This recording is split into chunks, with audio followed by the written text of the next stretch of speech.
Welcome back, everybody. For today's deep dive, we're going deep on a single story. Oh, cool. Yeah, Bill's story from the first edition of Alcoholics Anonymous. And you might think a story from the 1930s about addiction, what that got to do with me? Right. But trust me, this is a wild ride through speculation and excess. And it's a search for meaning in the roaring 20s. Uh-huh. And it ends up leading to the foundation of a global movement. I'm betting there are some timeless lessons in there for all of us. I think what's fascinating about this chapter is that it's not just Bill's personal journey. You know, it's really kind of the genesis of a whole new way of thinking about addiction and recovery, one that really still resonates today, you know? Yeah, absolutely. Okay, so let's set the scene. It's the roaring 20s, time of jazz, flapper dresses, and, this sense of just endless possibility.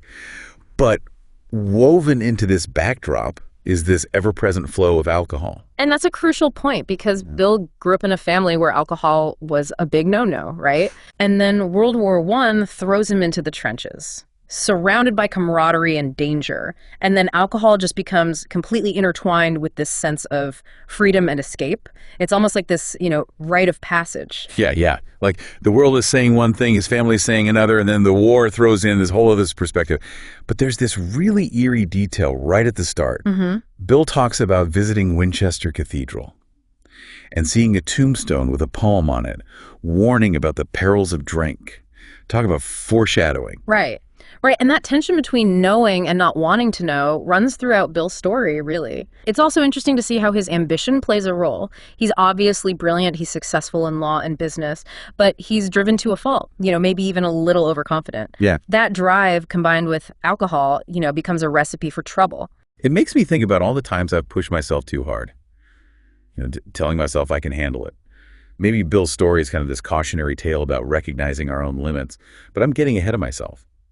So Bill's ambition leads him to Wall Street, which at the time was this hotbed of energy and speculation. Exactly. Picture this. It's the roaring 20s. Everyone's riding high on this bull market, and Bill's right in the thick of it. But this financial frenzy fueled by alcohol, it takes a dark turn when the 1929 crash hits. Devastating. Just devastating.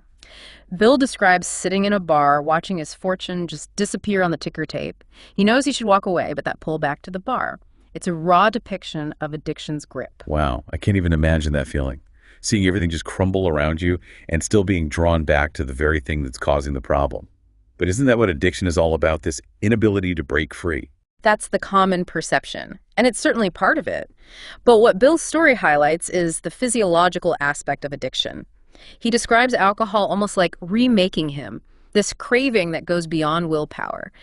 To quote him directly, he says, "My brain was on fire. I couldn't sleep. I was trembling all over." This is years before the science of addiction was really understood. Yet he captures this feeling of physical dependence so vividly. So it's not just a moral failing or weakness. There's this biological component at play.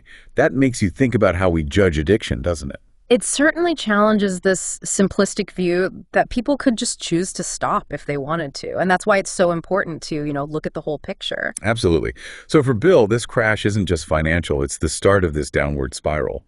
He loses jobs, relationships become strained, and alcohol shifts from this, luxurious indulgence to a desperate need. And the story gets really dark. He describes hiding gin bottles, even contemplating suicide.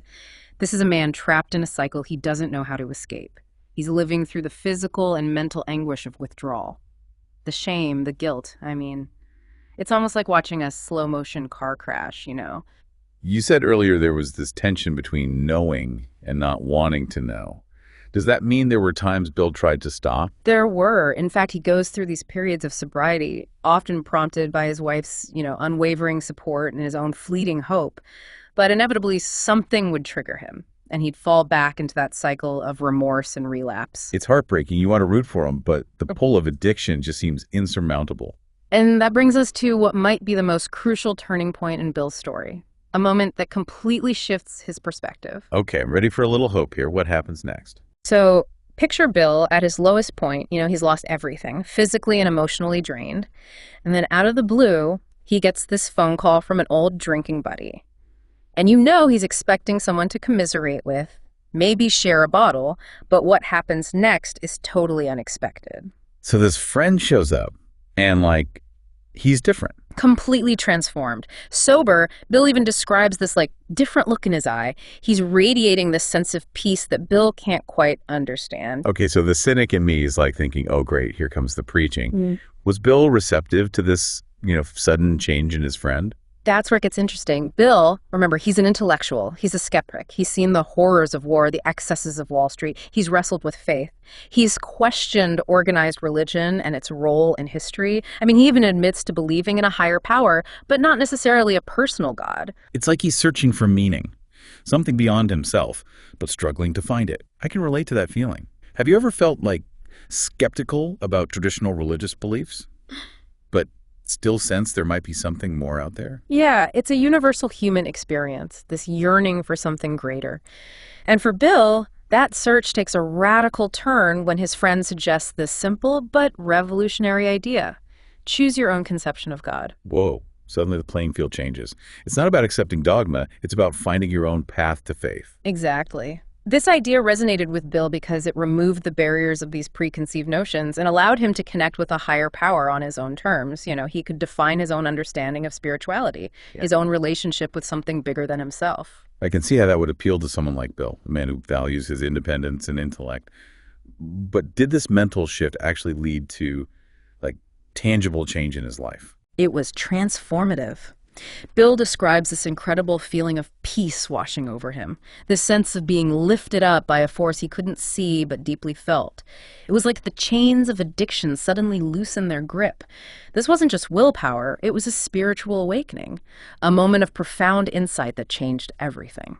Those moments of clarity, those like aha moments, can be so powerful. But I'm curious, were there any parallels between Bill's experience and other accounts of like spiritual awakening? Absolutely. I mean, throughout history, people from diverse backgrounds and belief systems have described similar experiences. This sudden shift in perspective, this feeling of interconnectedness, a profound sense of peace. Whether you call it enlightenment, a moment of grace, or simply a deep intuitive understanding, these experiences point to something beyond our ordinary perception. It makes you wonder what triggers those shifts. Was it just the right words at the right time, or was there something like deeper at play? That's a question worth pondering. But what's remarkable about Bill's story is what happens next. His newfound sobriety wasn't just about personal transformation. It ignited this desire to help others who were struggling with the same demons. He felt this overwhelming urge to share what he'd learned, to offer a lifeline to those drowning in addiction. So this wasn't just a selfish pursuit of personal happiness. It was a genuine desire to help others. But how did that translate into action? Did he start preaching on street corners? Not quite. It was much more organic. Bill recognized that helping others wasn't just an act of altruism, it was essential to his own recovery. It reinforced his commitment to staying sober and gave his life a sense of purpose that went beyond his own struggles. That's where the concept of working with other alcoholics comes in. That's a key principle of AA, right? This idea of shared experience and mutual support. Exactly. Bill and his friend, they began meeting with other alcoholics, sharing their stories and offering guidance based on their own journeys. There were no lectures, no judgment, just this raw and honest exchange of experience and this shared desire to break free from the cycle of addiction. It sounds almost counterintuitive. Instead of focusing on their own recovery, they turned outwards to help others. And that's the paradox of this approach. By helping others, they were in essence helping themselves. It created a sense of community, a sense of purpose that was essential to maintaining their own sobriety. And from those humble beginnings, something extraordinary started to take shape. You're talking about the birth of Alcoholics Anonymous. Yeah, from a few guys sharing their struggles in a living room to this global fellowship that's helped millions. I mean, you can't deny the impact AA has had. It really is remarkable. But it wasn't just about warm and fuzzy feelings. Bill was very clear that recovery required action. Right. So what kind of action are we talking about? Well, it was this multifaceted approach. First it meant accepting your powerlessness over alcohol, surrendering to something greater than yourself.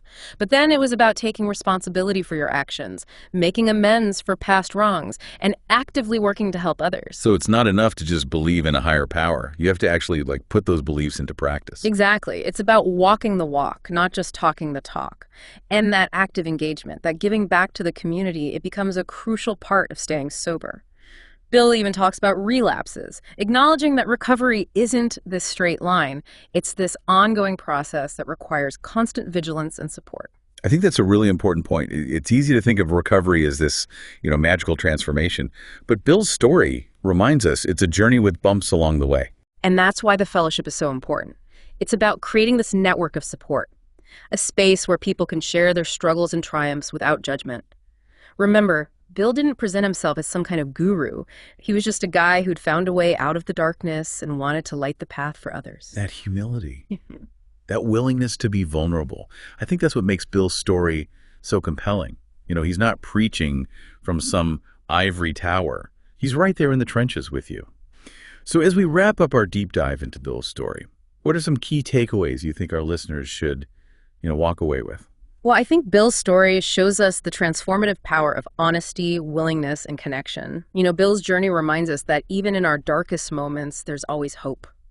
And while the specifics of his story relate to addiction, the underlying principles have much broader applications, really. So what you're saying is, even if we've never struggled with addiction ourselves, there are still lessons to be learned from Bill's experience. Absolutely. Think about the power of choosing your own conception of a higher power.